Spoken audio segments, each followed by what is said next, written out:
Right, well, what I like about these, I like how much they sit back in the engine bay. So if you come around at the side and have a look from there, you'll see, and as you come forward, you see where the front cross member and all the front suspension is there. The engine's actually behind it. Because a lot of engines nestle actually on that point. So it's almost what they'd call front mid-engined, which is what they do on the ISO Bizzarini, don't they, and the Griffo and so on, where they have that small block Chevy set so far back that to adjust the points and the distributor, you have a hatch in the dashboard that you have to flip up. Because of course on a Chevy small block, the distributor's at the back of the engine, whereas the Ford ones are all on the front. So, because they use the Chevy engine and it's so far set back, and on those the back of the engine is in the dashboard there. You know, they're amazing bits of kit. I love them. And the great chap called Fred does ISO restorations, which is not far away from Bergamo in Italy. And I've visited their workshop.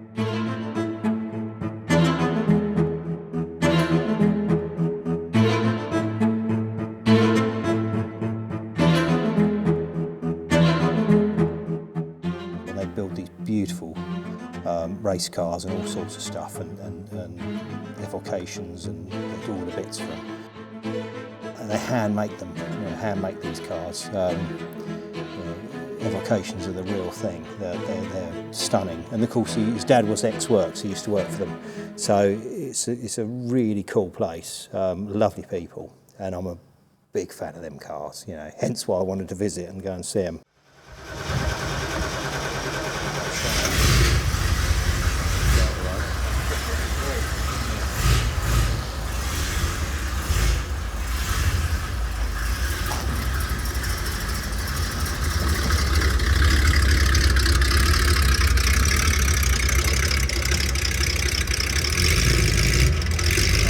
Back here.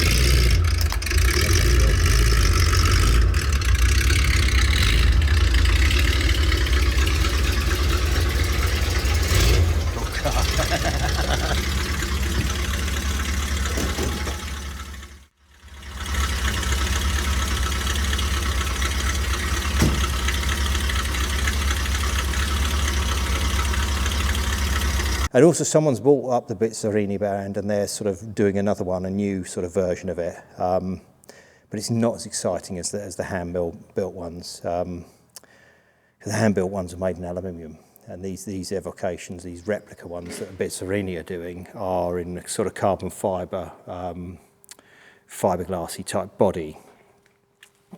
Which in period they did make bodies from in fiberglass, but they were cast off of the original aluminium hand riveted shells. So all those rivets are actually in the fiberglass, and they're really cool cars. Look them up. We'll put some pictures up of them, I'm sure. And I've got a lovely old photo of one which we'll use. But anyway, that's off subject.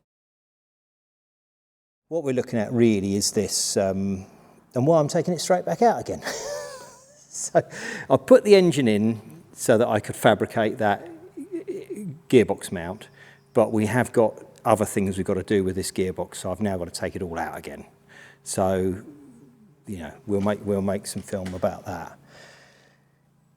So you'll see I've made up, I had to make a bush for the spigot bearing, because the input shaft, the end of the input shaft on this ZF gearbox seems to be too small. Now I think it's been damaged and been turned down at some point. So I've made a little bush up to fit on that, and then you can see I've fitted the gearbox to the back of the engine without the clutch in there, so I could see that my bush wouldn't be interfering with the splined area on the input shaft, as it were, because of course that's a larger part. So I didn't want the splined area to sort of nose in and then pushing against it. So I had to check that first. So that had to be assembled like that first, and so on. But what I've discovered is that this gearbox has got the wrong output shaft flange on it, which I'll grab. So there you go, there's the prop, and there's the output shaft. And the two will not marry up. They're different, look at the bolt spacings. So something's going on here, and if that might not be correct for the engine. Yeah, it might not be for the gearbox. Or it might be this gearbox was used in a different application where they use these ZFs, because they were used in lots of vehicles, not just in Maserati. So a bit of head scratching going on there. and more work to do. So we're going to get the box out.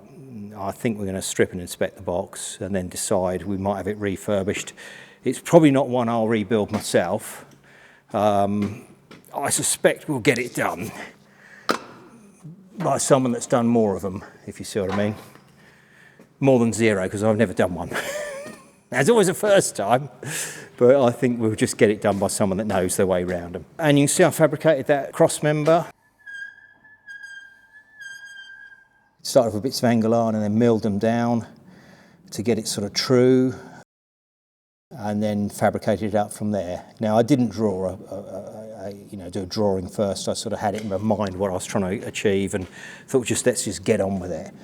I know other people work with drawings first, and if I'd been milling it out of a solid, yes, I'd have worked that way.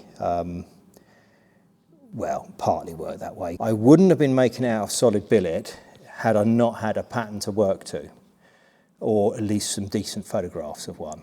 And then, then I could do it that way. But I thought this is a better way of doing it. And in some ways, really, it's better to do it this way to know your dimensions are right and everything works. And then you say, okay, actually, we can now reverse engineer that one and we can mill one out of billet alley. But they're not going to that expense. That's the quattroporte style one. So it would be something that would sort of look a bit like that. If we find one, it can always be reunited with this car. And if the customer so wants one to be milled out of solid, maybe that's one for the future. But at the minute, we've got other battles to fight, and there's a long way to go on this one. So it's not a case of tuning in next week to see progress. It's going to be over a period of months, in amongst all the other jobs I'm doing, because I think there's going to be a lot of downtime trying to search out other parts and various other things we're doing. But there we are. But I said we'd have some Maserati Ghibli stuff, and we have had. So enjoy that, and I'll see you next week. Good night.